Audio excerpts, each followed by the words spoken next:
Total Screen proudly presents their official podcast, OnScreen, with your hosts, Tyson Gifford and William Rohrig.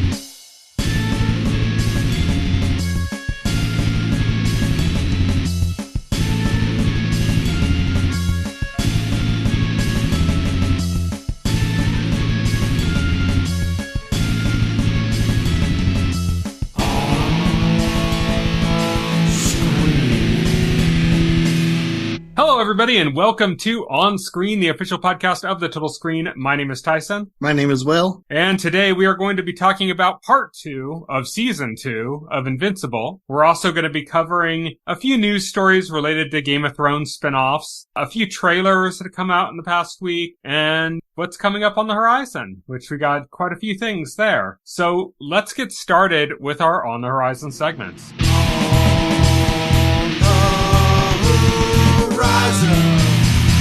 On the horizon. On the Horizon is where we talk about what's coming up in the next week or so, and we're going to be starting off with the Sympathizer. We mentioned the trailer for this a while ago, but this is the series that's about North Vietnamese or North Korea, I think it's North Vietnamese spy infiltrating the U.S. And it's the one with Robert Downey Jr. playing like multiple roles. Yes. Not the North Vietnamese spy. He's not doing Yellowface, but he's playing a bunch of the different roles in it, and it looks like a good HBO Max show. That's coming on Sunday, April 14th to HBO and Max. Also coming to Max on Thursday, April 18th is Conan O'Brien Must Go. This is his long-awaited travel show. He has his podcast, and as part of his podcast, he interviews like celebrities, but then they did like kind of a side podcast thing that's like half the length that they put up every week as well, where he interviews like one of his fans that like contacts them, and then they contact the fan and they talk to the fan and find out like what they kind of do for a living and stuff like that. And then this show, Conan O'Brien Must Go, is like it's a return to his travel shows, but it's based on the fans he's talked to in the podcast. So it's like him going and visiting fans that called him up on his podcast before, and like visiting them in their home countries and stuff, and exploring their home countries. So this is his long-awaited return to TV, Conan O'Brien. Thursday, April 18th on Max. Also on Thursday, April 18th, Final Fantasy XVI The Rising Tide is coming to PS5. This is the DLC for the game. And then on Friday, April 19th, Rebel Moon Part 2 The Scargiver comes to Netflix. This is, of course, Zack Snyder's take on Star Wars, the second one. On Friday, April 19th, the Spiderwick Chronicles is coming to the Roku Channel as a limited series. This was previously adapted as a movie that started off the series and it never picked up. It never really went anywhere. So it's kind of like the Percy Jackson series in the sense that it was like a movie, the movie didn't work, and now they're doing it as a TV series. Also on Friday, April 19th, the Ministry of Ungentlemanly Warefare comes to movie theaters. This is the one that's Guy Ritchie, and it's Henry Cavill starring with a bunch of just a big group of mercenaries in World War II. Then also on Friday, April 19th, also in theaters, Abigail. This is the ballerina vampire girl one that we covered the trailer for before. It's a little girl being kidnapped and held by a group of people, and then it finds out that they're actually being fed to this vampire who's a little ballerina girl. And it's from the creators of Ready or Not, and that's coming to theaters on April 19th. Sasquatch Sunset is that weird Bigfoot movie, a Sasquatch movie with like Jesse Eisenberg in it, and it's just, I think it's like a movie it's being done kind of like a nature film, except it's fictitious and about Sasquatches or something. And that's coming on April 19th to theaters as well. And also on Friday, April 19th in theaters is the Spy X Family Code White anime movie. So if you like the Spy X Family anime series, this is a movie of it. And that's coming on Friday, April 19th to theaters. That is it for our On the Horizon segment. And now we're moving on to On Beat.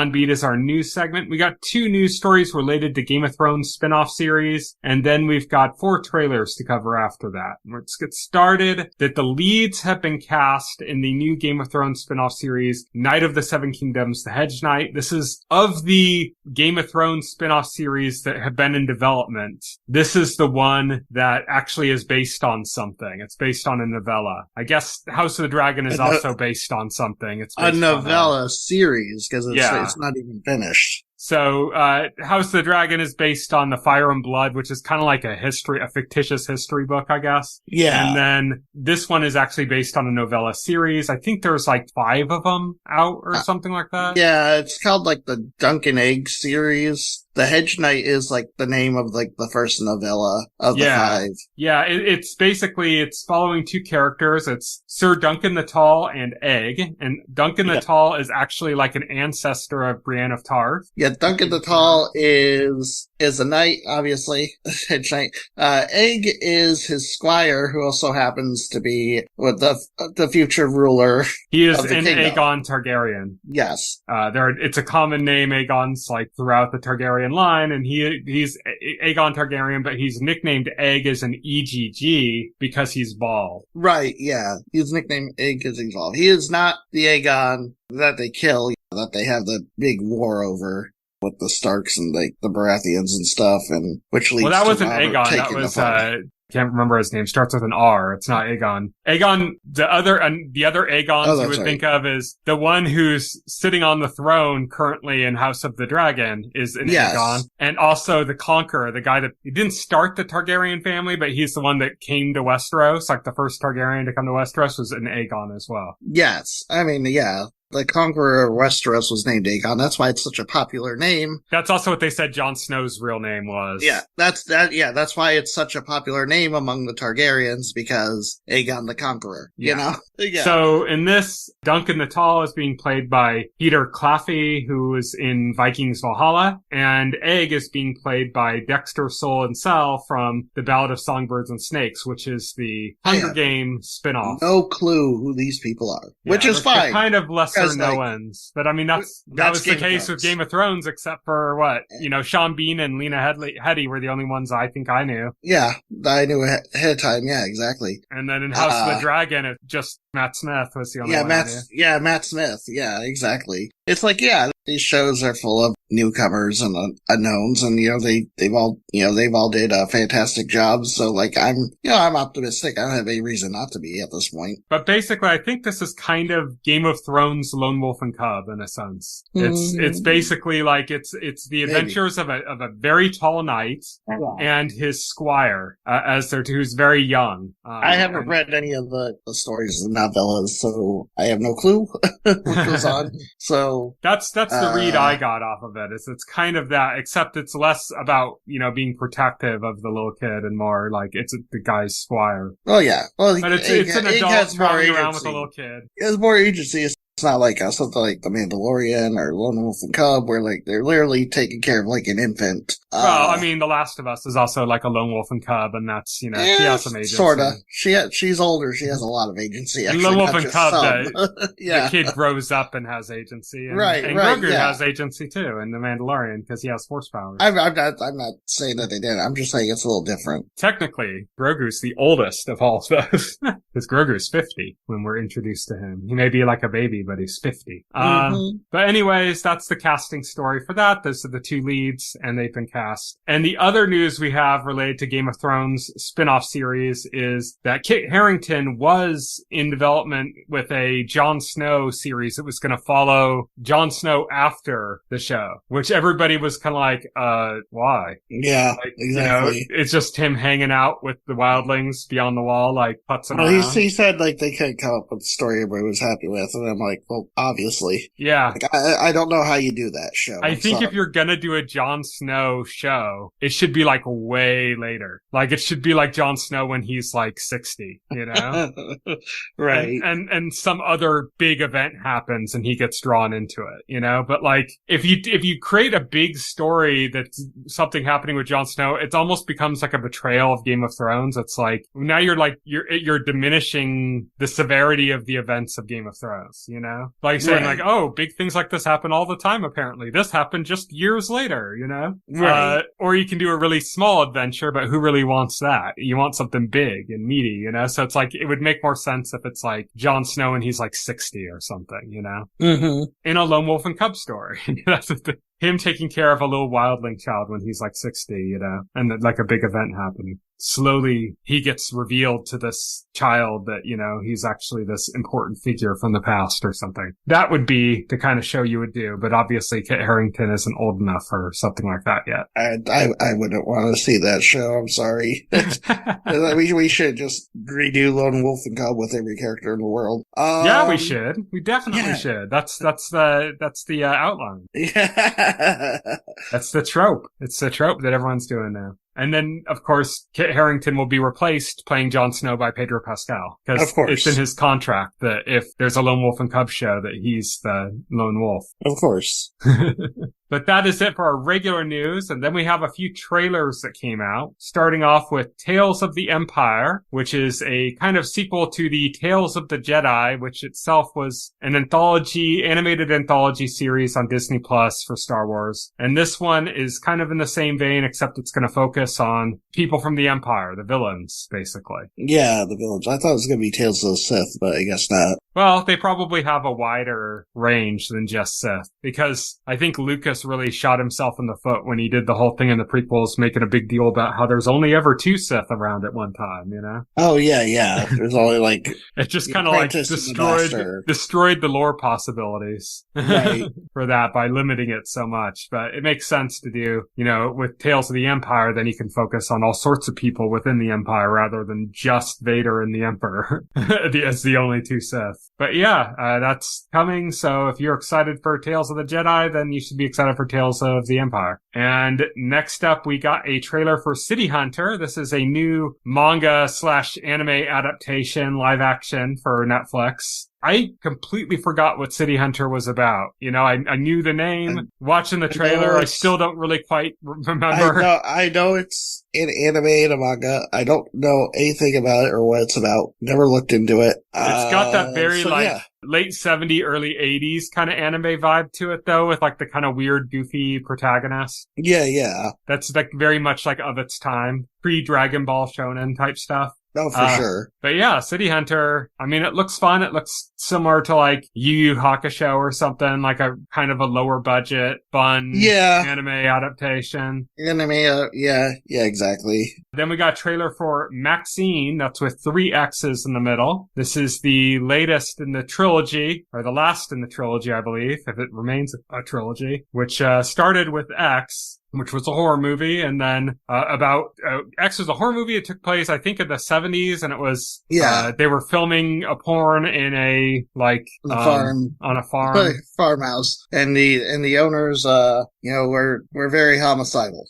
Yeah, yeah. And then they did a prequel called Pearl that was about the killer from X, I guess. And now they have Maxine, which is following the lone survivor of the X movie, as she's trying to go kind of mainstream, from porn to like mainstream, I guess, in Hollywood. And she gets because wrapped up her whole thing was she was doing like the porn movies because like she dreamed of being like involved in Hollywood, being like a movie star. And I guess like she still like is holding on to that, and she's pursuing it. And unfortunately, this is set in the 80s during the time, when the Night Stalker is active. Yes. Richard Ramirez, the real life serial killer that they've now woven into this story. Yes. So that's interesting. And they got like a lot of big names, like great actors in this too. Seeing, obviously we got Goth, but like Kevin Bacon's in this. Giancarlo Esposito in like a ridiculous looking wig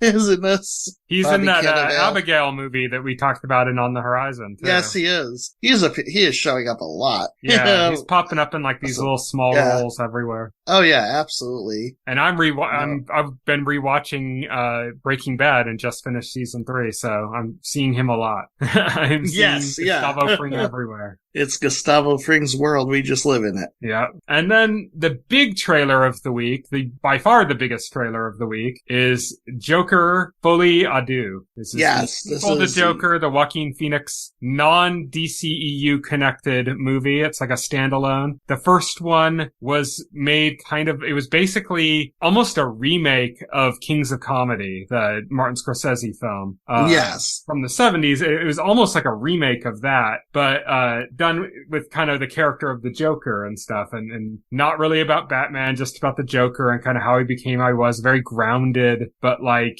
you know, early Martin Scorsese type movie, like a Taxi Driver type movie, because it's basically Kings of Comedy. And yeah, that was a great movie. Got really well reviewed. It was, got a lot of money, was very successful. And now they're making a sequel. And this one is supposedly a musical. And it introduces, Harley Quinn as portrayed by Lady Gaga. Yes. It actually looks really good too. Yeah. The first one was really good. So hopefully the second one holds up to the standards of the first one. There's a lot of parallels. I already saw like a tweet somebody posted where they were showing scenes from Joker next to scenes from the trailer for Folie à Deux. And they're like, there's a lot of thematic, similarities that they're introducing in the two. So I think that's interesting. And I'm intrigued by the musical aspect of it and how that's going to work out. So, but that is it for our On Beat segment. Not Leaves Only. Full spoilers.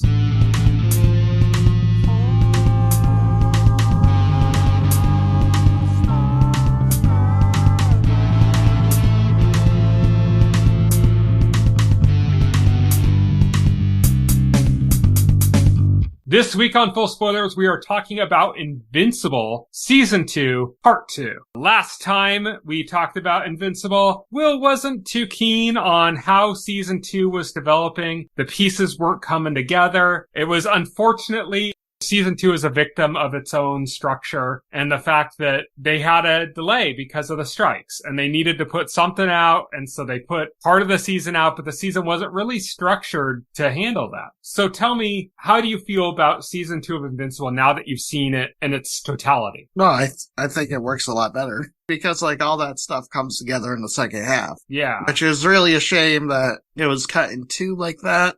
Because you tell it was designed, to be viewed, all at once. It wasn't designed to be cut in half. And that's why it suffers. Because like the first half, it goes all over the place. And you're kind of like, okay, because like you can't, my problem with the first half was like, it didn't feel like you could like get into like a groove of a story. Cause like they're constantly switching focus to something else with the next episode or whatever. It all comes together in the second half. Like all those threads come together and it's more cohesive and more coherent in the back half. Yeah. It seems like going after season 1, we really wanted to dive deep into the Viltrumite storyline. And they didn't really do that initially with season 2. They started introducing these other threads. And then where they left off halfway through season 2 was they were finally getting back to the Viltrumite stuff. But all the other stuff that had happened in the season just seemed like out of place. Like it wasn't like necessary anymore. Like why was it even there? And then when you watch the whole thing, you realize like, okay, well, this is like a living world that they're trying to create here. And they want like things to be going on. Like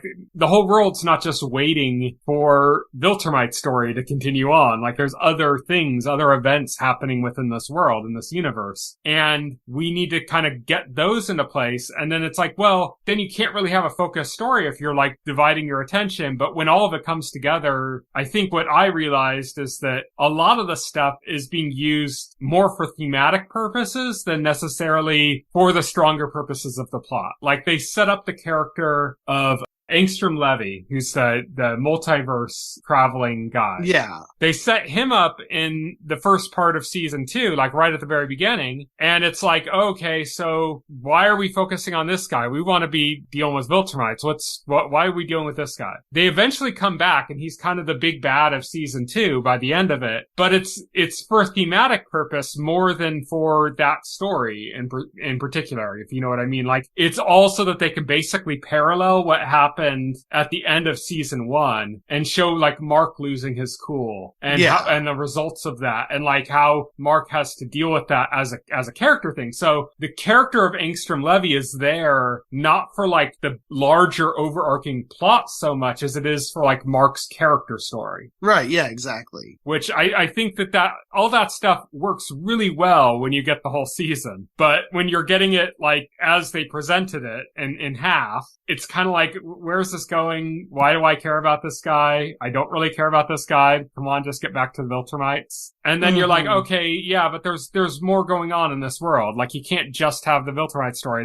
Then you don't really have an interesting world. And you need to have an interesting world and interesting characters in that. And that means that there needs to be all sorts of other stuff going on at the same time. Yeah, exactly. So I really dug that. I even dug, and I'm gonna break the fourth wall here a little bit and say that we recorded our half of our discussion of what we're doing right now before, but we had some internet issues that caused it to basically be thrown out, so we're redoing it. So I'm just gonna kind of broach the topic that we had come up with there, which is that you weren't too much of a fan of some of the more kind of meta elements, and of that, one of the elements that I brought up that I liked, but you weren't too much of a fan of, was the way that they brought back the scene that was in season 1 of this like Egyptian deity or something that wants to like possess somebody. And, a guy was like trying to dig up this deity, and it was like, oh, what's going on? And then it turned out to be like a whole nothing burger. It was just like a joke almost. And then they brought it back in this season and continued the joke in the same way. Yeah, just to do another goofy joke again with it. It's, I mean, I don't know, like, it was fine the first time they did it, but they have to do it again, like, I don't know, it's just like, I didn't care for that. Like, I liked it. I thought it was funny. Like you animated. I thought it was funny, and it was even more so funny that it happened after they had already done it. It's like, oh wait, we're doing this again? Okay. It's kind of like the audacity of it is what made it funny to me. So it became funny in kind of a meta way for me, which I know you're not as into like meta humor as I am, so that would make sense why you wouldn't be as into it as I would. But I really enjoyed that. You in particular mentioned last time that what you really didn't like was the scene where Mark was talking to the creator of a comic book that he particularly loves, and then they had this whole meta commentary about animation. This whole bit. I've seen the same meta commentary on animation, and like other shows, more comedy oriented shows, it just felt so out of pocket here. Mm-hmm. Like, it was just like, okay. And then like more serious shit happens. Yeah, you can have levity and humor in this, but this is like gag, like Simpsons or Family Guy, like style humor, like inserted in the middle of like this serious, this drama show. I guess they were dunking on people complaining about the animation or whatever. I don't know. And it was just like, okay, that was kind of stupid. That was just the reaction I had. See, I loved it. And it's the same reason why I mentioned before. It's like the audacity is what I loved about it. Yeah. It's the audacity of them doing a scene like that in the middle of the show. It's just like, there's other shit going on, and then they just do that. Yeah. The audacity of that is what makes it hilarious to me. I could see that. I could get that. That reasoning does make sense to me. So let's talk about Martians, because a big storyline that they were setting up, I mean, there was bits of it in season 1 too, but more so they were setting up in season 2 is that basically the events of season 1 that had to do with Mars is that Mark went there and he was trying to rescue these astronauts, but Earthlings being on Mars ended up being a problem because there were all of these kind of parasitic creatures that are like of a hive mind, and they couldn't infect the Martians, but they could infect like regular people, like these astronauts. And then that allows them to kind of rise up against the Martians and could potentially create havoc anywhere. And that was like a plot. It was in season 1. And at the very beginning of this season, of this half of season 2, I should say, they have to go back to Mars because there's a shuttle coming from Mars to Earth, and they need to like find out what's going on. And they end up finding out like, oh, there's these parasites on board, and they have to carefully pick the teams because they have to pick people like Immortal and Invincible who can't be infected by this parasite to go up against the parasite. They also need a few people who can be infected by it just because they have other expertise that they need. Like like Right. Adam Eve and Well, they don't have like a full team of people immune to these things. So, it's kind of like, they are limited. Yeah, so they have, they need Rudy/Robot. They need him there for his technical expertise, and they needed Adam Eve there for some of her abilities and what she can do to kind of make the mission work. And when they're going off there, then the team gets divided. So the other members of the team that are like more human, that would be like being able to be taken over, that also don't have another purpose they can serve, like, for example, Duplicate or Rexplode or Shrinking Ray. Like, those people, they're like left alone, and they're like, oh, this is going to be an easy time for us. We're just going to hang out at home and order pizza, and it's going to be great. Yeah. But one thing that we saw not last season, but the last half of this season, was the Snake Men, right? Yeah, the Snake Men, the Lizard people, or Snake Men, or whatever, coming back. Whatever that Lizard group is called. Yeah. And him coming back and, like, oh, these people are going to be in this again, I guess. Okay. And so they come in and play a part here, but it goes brutally because, man, the lizard people, one in particular, just dismantles basically everybody, seemingly kills everybody. It is incredibly brutal and shocking. Like, it goes sideways in the worst way possible. Yeah. It's funny because it's, in the end, nobody died. Like, right. from our little heroes team, nobody from that team died. I mean, the Snake Men sure as heck died. But but like none of our characters died, none of like the characters we're following died, but like we thought they all had, basically. Yeah. And like I have like my own like problems with that because it's the same thing that like The Boys does a lot, where it's kind of like, oh, shocking effect. thing, shocking thing happens, and like, psych, no, we're returning to status quo like pretty fast here. I think it worked a little bit better than some of the stuff you're talking about, simply because there was like character change that happened. Yes. Like especially like Rexplode and like the trauma like he went through, like genuinely like triggers a change in him. Mm-hmm. Which I did. Yeah, I did enjoy. I did enjoy seeing like that character arc and that character journey. And as a tool for that, I think like, that worked spectacularly. I did genuinely think they would like leave, like even if they brought like Duplicate back or something, I genuinely believe they would leave like at least one of them dead. Yeah, like Shrinking Ray seems like an obvious choice. Yeah. I think one thing that, and this relates to both The Boys and Invincible, both shows, by the way, produced by Seth Rogen and his partner. So there's like a commonality there, And I think that one thing that they like to do is they like to kind of go into a situation, make it look like, oh, something really brutal is going to happen. They have that happen. And then they turn on it like it's going back to stasis, like you said, but then they use that as like motivation to do something else that they find more interesting. And I don't think it always works. Mm-hmm. And it's kind of something that they've been doing a lot of. And it goes back to before The Boys and everything. Like this kind of stuff was happening in like Creature, for example, as well, But, I think specifically, I believe Shrinking Ray died in the comic books in that scene. Oh, really? And they kept her alive, but she's like in a coma or like in a bed. Like she's not in good shape. Right. And, they brought back, Duplicate and Rexplode. Rex was never supposed to die. He didn't die at the very, he didn't really die at all in the scene in general. Duplicate we thought was dead, but they brought her back. In the comic book, apparently they brought Duplicate back in like a more interesting way, like in a more dramatic way.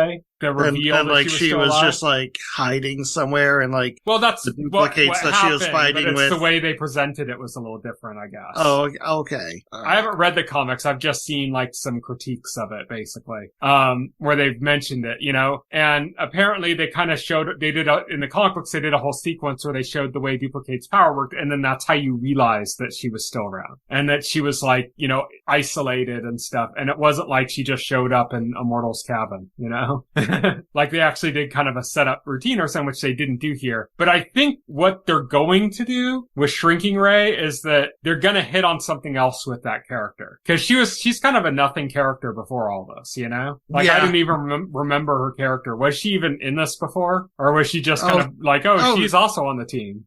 She was in this. I'm sure of it. I don't even remember her. Like, I'm not doubting you. I'm just like, I don't remember her, you know? Until like this part. I'm thinking they're gonna do something to kind of play on the idea of like how this trauma could make somebody not be able to be a superhero anymore, and then how that makes them feel disconnected from the people they knew and the people they were close to and the family. Like, that's what I think is gonna be coming for her character. Like, I don't think they're just gonna have her show up and be on the team again. I think they're gonna make it like, oh, she's no longer gonna be a superhero and now she has to deal with that. I don't know if that's going to be interesting at all as a story conceit, but I kind of have a feeling that that's why they let her survive. Because, like I said, her character in particular, I believe, did die in the comics. Oh, for sure. And then she for sure they're going to do like a character journey with her. Like, yeah, for sure. But it's not going to be like a character journey like, oh, she's back on the team. It's going to be a character journey like, this is what can happen to somebody if they're horribly injured when they're on a mission, you know? Right. Yeah, for sure.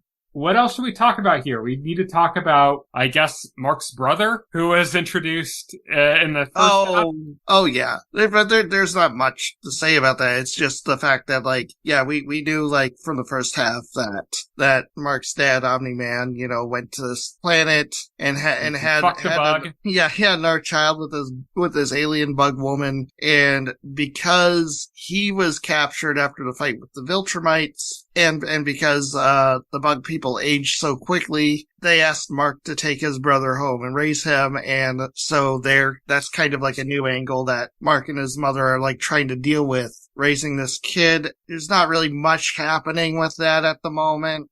It's just that's a thing. Mm-hmm. So not much to say there. The only interesting thing to it, I think, has to do with Mark's mom, with Debbie Grayson, and kind of her having to come to grips with, you know, having affection for this child that's like her husband's infidelity, basically. Yeah, right. But it's not only her husband's infidelity, but it's like her husband who almost murdered her son and destroyed the world and called her a pet.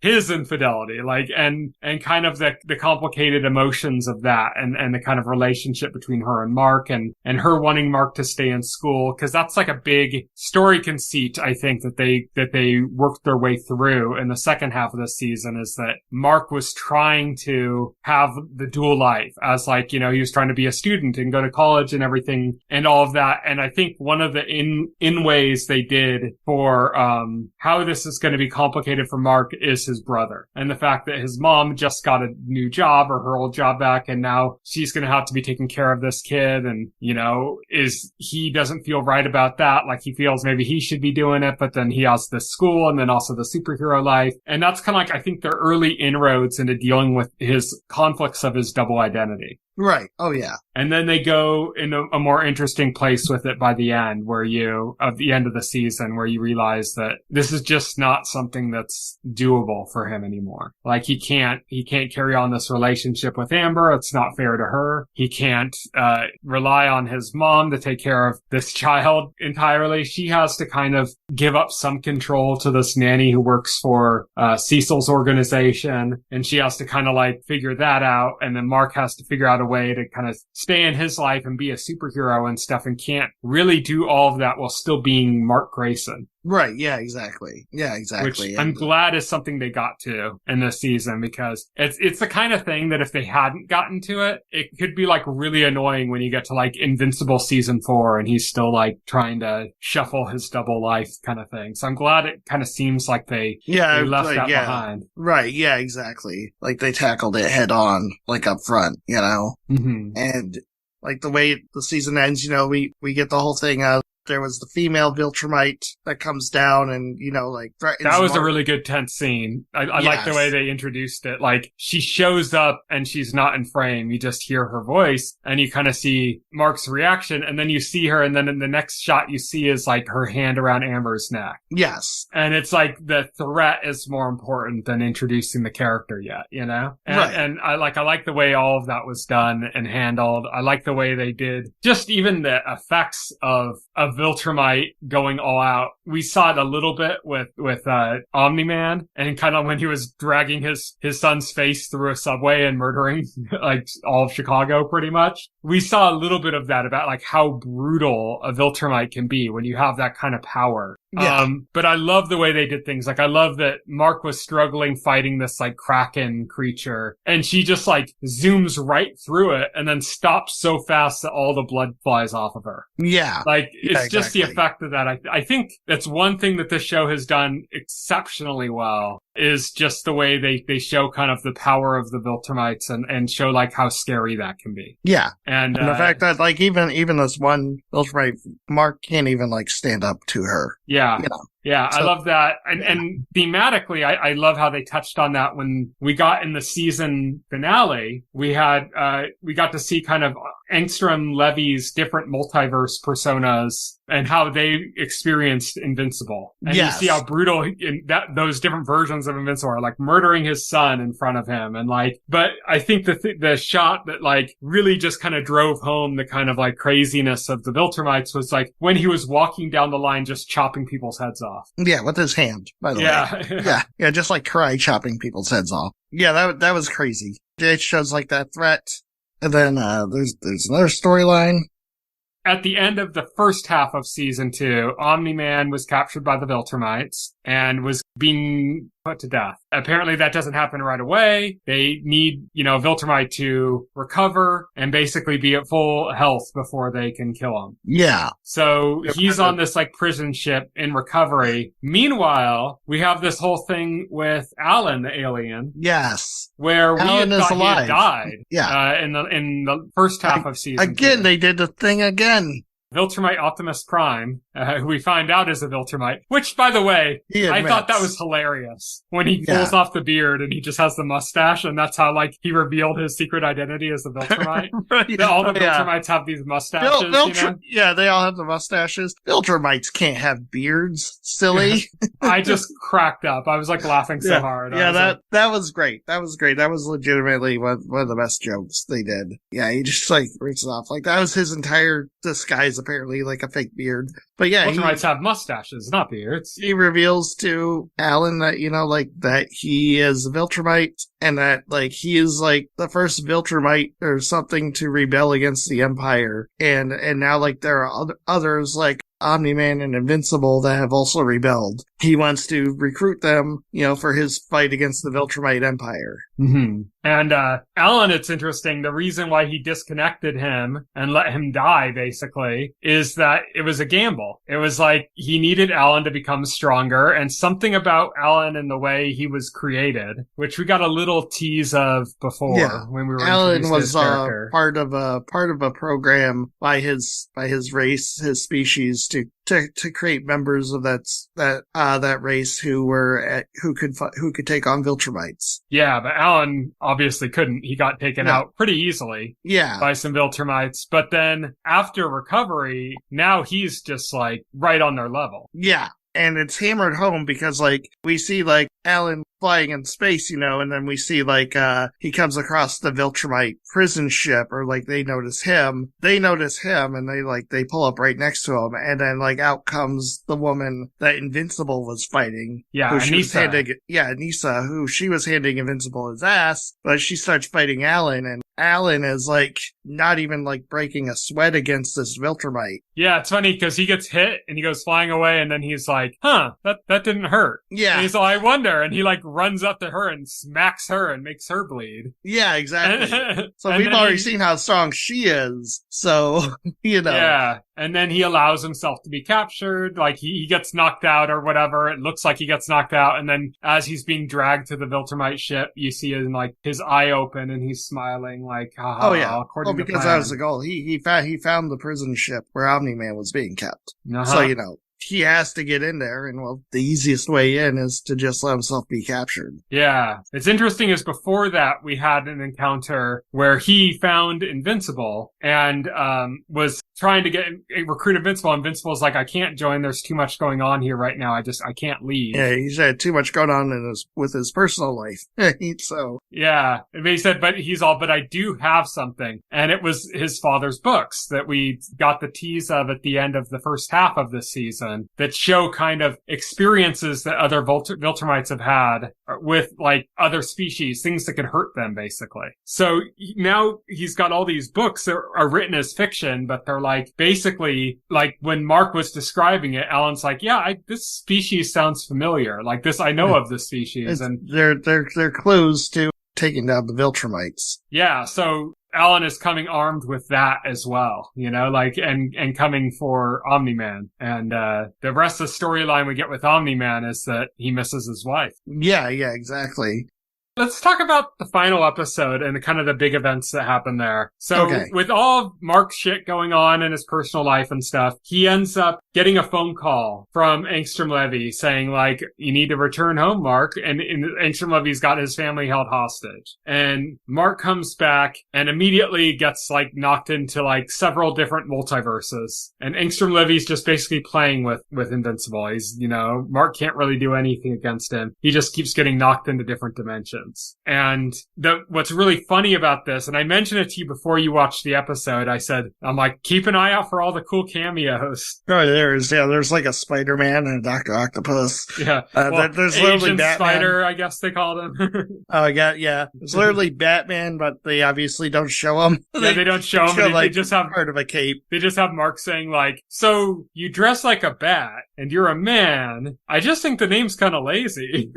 We see Mark come out of a portal with one of the iconic guns from Fortnite. There was a Walking Dead universe that he was in. Yeah, it was a Walking Dead universe, which they confirmed like that means Invincible in Fortnite is canon to the series. With the Walking Dead thing, it's important to remember that the creator of the Invincible comic is Robert Kirkman. He created The Walking Dead. He also was the writer and creator of Marvel Zombies. So, so that was definitely like a nod or reference to that. Yeah. But so he's getting knocked around all these different dimensions, and then he ends up fighting Ungentlemanly, who's been upgraded by different doctors from different dimensions that have like upgraded his body and made him stronger. And he toys with Invincible enough that Invincible and him are fighting, and they end up on this like derelict, like post-apocalyptic world. Not like zombie, but like just, runes and sand type, like Mad Max kind of almost world. And nobody's there. It's like the entire world's dead or something. And he's fighting Ungentlemanly there, and he's completely loses control and just goes homicidal on him and just beats him to death in a scene that very much parallels what happened to him in the season 1 finale. It's very much showing like the way a Viltrumite can lose control and just become super aggressive, and how that's like a Viltrumite trait, and how that's something that Mark's been resisting and holding back, and he lost control, and how much that has an impact on him because he kills Ungentlemanly. Now he's trapped in this other dimension, and he's there, and then all of a sudden out of nowhere we see a very different looking Guardians of the Globe show up. Yeah. And it's like, is this from a different dimension? And apparently it's from his dimension, but from his future. Yeah, because it takes them like that long to locate him where he is. Yeah, and they're able to send him back to his own time and where he came from, but, they're kind of not. And there's a few interesting things there. Eve tells him that she loves him, and that he needs to tell Eve either that he loves her or that he doesn't, to like let her off the hook so she can move on with her life. But also after all of that happens, like Robot takes his helmet off and he's like, I thought we weren't going to fuck up the time stream. And she says like, fuck you, Rex. Yeah, it's Rex and the robot. Which of course, Robot Rudy is like a clone of Rex. Rex with like Rudy's mind. Right. Implanted in it. And so we just thought that was Rudy, and then he takes out the helmet. It looks kind of like Rex. It's like, oh yeah, but because it's Rudy, you know? But then we get revealed that that's Rex in his suit for some reason, which is just kind of like that's like a setup for something bad that's probably going to happen later on. Probably. But he ends up getting back. He encounters Adam Eve in his own time, but never tells her either that he loves her or that he doesn't. He doesn't follow through. Thing. He needs to follow through next season. They need to not like play games with this. Yeah. But that's the season 2 of Invincible. Overall, what are your overall thoughts of like the entire season? I really dug it as a whole. I see your points about the first half and how disjointed it felt by itself. And I saw that at the time too, but I think I was a little bit more forgiving of just the fact that it's like, they didn't want to split the season in 2. Like they had to because of the strike.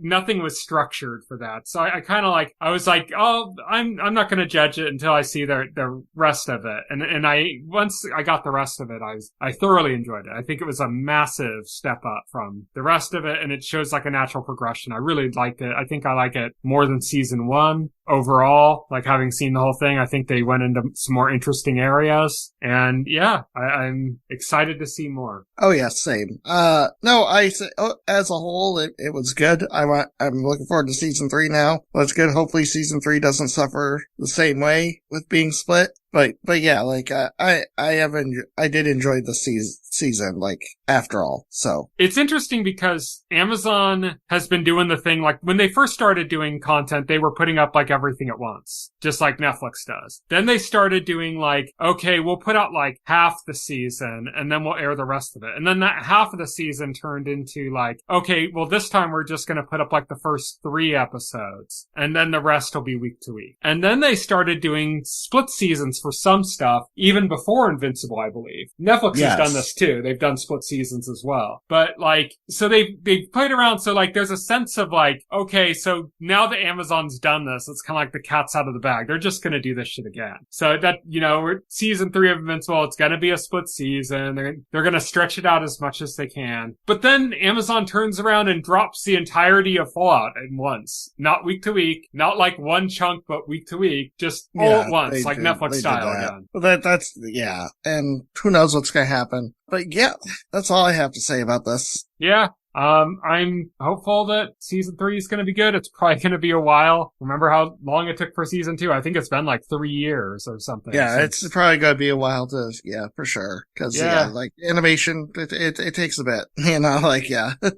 Yeah. That's the thing. It's going to take a while, unfortunately. But I think they probably jumped into production sooner than they did with season 2 because season 1 was such a huge hit that they had to like go, oh, season 1's a big hit. Yeah, let's order more for season 2. But by the time season 2 came out, they already knew the show was a hit. So I think that they kind of were already planning to kind of go quickly into production with season 3. So that should work out a little bit faster than season 2. Hopefully we don't have any catastrophic events like what happened between season 1 and season 2 that end up causing other delays and stuff even further. But hopefully that comes out pretty soon. And until then, we have some more superhero stuff on Amazon coming. Like we got the next season of The Boys coming up, Yep, for sure. But that is it for this week's podcast and our discussion of Invincible Season 2, Part 2. Next week, we are going to be talking about Roadhouse. Not the original movie, but the remake that is also on Amazon. So check that out. Watch that remake. It's the Jake Gyllenhaal one of Roadhouse. And that's what we'll be discussing next week. Until then, thank you everybody for listening. You can follow me on Twitter. I'm at Tyson Gifford. Will is at VoxelHero. You can check out our website, thetotalscreen.com. If you go to our website and open up the container story for any of the podcast episodes, you'll find all of the relevant links at the bottom of that article. So go ahead and do that so you can get to our RSS feed, our SoundCloud page, everything. It's all there. You can also subscribe to the podcast through any podcast client of choice like Apple Podcasts or Pocket Cast, and the entire backlog of our podcast is available on our YouTube channel, as well as additional content like our old 300 episode podcast, The Weekly Set. All of that is available on our YouTube channel, including this current podcast on screen. So check all of that out. Thank you everybody for listening. Good night. Good night. Thank you for listening to the OnScreen podcast, the official podcast of The Total Screen. Visit our website at thetotalscreen.com. This podcast can be found on any major podcast client, including Pocket Cast and Apple Podcast. The entire backlog of this podcast and other content can be found on our YouTube channel.